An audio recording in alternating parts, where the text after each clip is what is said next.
So we're picking up in Chapter 18, American Society in the Industrial Age, with the expanding city and the problems that caused. So immigrants as native-born citizens were drawn to cities because there were jobs there. Expanding industry created jobs in large cities. That's where the factories were. Industrialization alone did not account for the growth of cities because they were also transportation hubs and commercial hubs. This is where people came to get on the train or where they came to do business. So these cities already had lots of businesses and transportation centers without the industry. But by the end of the century, the expansion of industry had become the main cause of urban growth. As the concentration of immigrants in cities progressed, eastern cities especially developed ethnic neighborhoods. And we mentioned this in the last video, but there were sections of people belonging to different ethnicities. So there was the Jewish section or the German section or the Irish section. And the good thing about that was that it helped to preserve traditional cultures in a foreign place. Many of the native-born citizens greatly resented the newcomers or the immigrants and many times accused them of resisting Americanization. One of the problems of the expanding city was teeming tenements. The rapid rate of city growth severely taxed and in many cases overwhelmed local infrastructures. The problems like sewage and garbage disposal, fire protection, law enforcement, the availability of good water often reached crisis stage because of the overcrowding and substandard housing, which in turn led to epidemics, crime, juvenile delinquency, and at times even the disintegration of family life.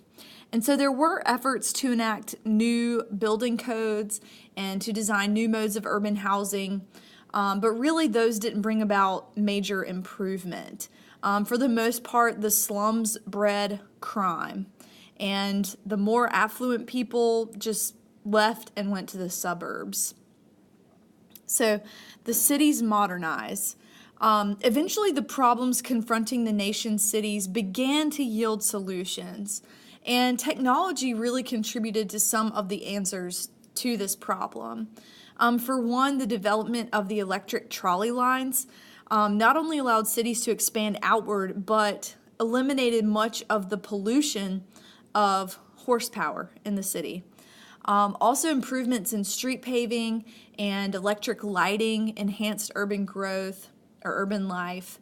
And new architectural designs, new materials allowed cities to grow upward so they weren't so crowded on the ground level. Okay, so leisure activities. What did people do for fun? The concentration of people in these growing cities fostered special kinds of social, intellectual, and artistic activities that just couldn't take place in rural areas. And so in addition to museums and concert halls of the upper classes, city life also spawned burlesque houses and the working man's saloon.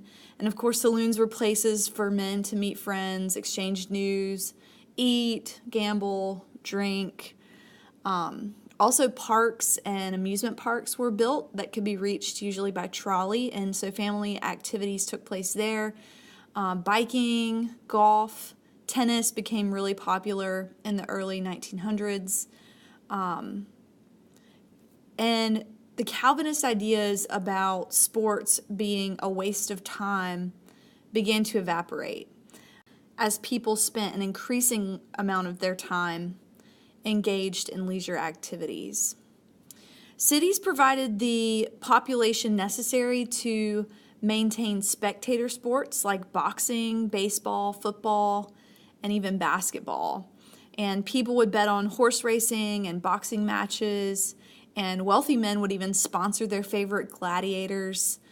John Sullivan became the Boston Strong Boy, heavyweight champion in 1882, known for his immense strength, and he actually became an international celebrity. Baseball, football, basketball began to organize into teams made up of mostly upper-class amateurs. And this began in 1840s, but became popular during the Civil War, as men even played these games in their war camps. After the war, of course, professional teams began to develop. And the first of these was the Cincinnati Red Stockings, and they paid players between $800 and $1,400 a season. So by 1876, the National League had about 8 teams. And then the American League was formed in 1901, and the first World Series took place in 1903. And over time, rules changed, strategies changed, equipment was added. In 1891, James Naismith invented basketball, and he hung peach baskets to the upper floor of the YMCA where he worked, and he used a soccer ball to score goals, or baskets, rather. And so this game was really popular from the get-go, but not really a spectator sport for many years because it was played inside. Football evolved out of English rugby. Walter Camp, the athletic director and football coach at Yale, cut the team size down from 15 to 11, added a scrimmage line and the 4-down system and the position of quarterback, and voila, you had football. So that brings us to Christianity's conscience and the social gospel. The traditional conservative attitudes of many churches and their leaders offered little practical help to people living in the slums. Pastors became more conservative as they just tended to their upper class flock. And many of the churches abandoned urban areas altogether. And if areas were getting too crowded, they would move their church outside of that area. Many residents of the poor districts were Roman Catholic, and while the Catholic Church did give help to the poor, it really didn't do anything about the social causes of poverty. So Catholic Church leaders helped the poor, but they believed poverty was a result of sin. Therefore, they didn't really address the issue. And they believed, even if it wasn't their fault, that faith in God would give them hope to transcend the difficulties of life. However, there were some non-traditional, mostly Protestant clergymen who began to preach a social gospel. These are quote marks, by the way, that focused on improving the living conditions of the poor rather than just spiritual matters all the time. They wanted to do something practically to help the poor. And the most influential of these was a guy named Washington Gladden. And he pushed for the right to unionize, the right to strike. He believed that there should be factory inspections and the regulation of public utilities. And if nothing else, the social gospel movement was inspirational. There were some concerned people who founded community centers. They were called settlement houses. And the settlement house was usually constructed in a poor district and run by upper and middle class volunteers. Most of them were women, but they provided guidance, educational services, and legal advice to their clientele. And the volunteers not only provided lessons in home economics and English, but they also lobbied local and state governments for tenement housing laws and the construction of schools. The overall goal was to improve the plight of the disadvantaged while helping them assimilate into mainstream society. And so this brings us to civilization and its discontents. Those Americans who were fortunate enough to be spared the more unpleasant disruptions of industrial development by wealth, social status, or geographic isolation remained uncritical of their civilization. They didn't really see anything wrong with the Industrial Revolution because they weren't directly impacted by it.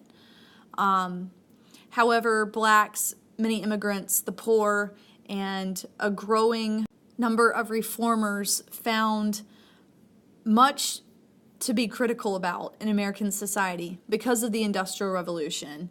And many were troubled by the ever-increasing gap between rich and poor, and others worried that just materialism would eventually overwhelm traditional and spiritual values.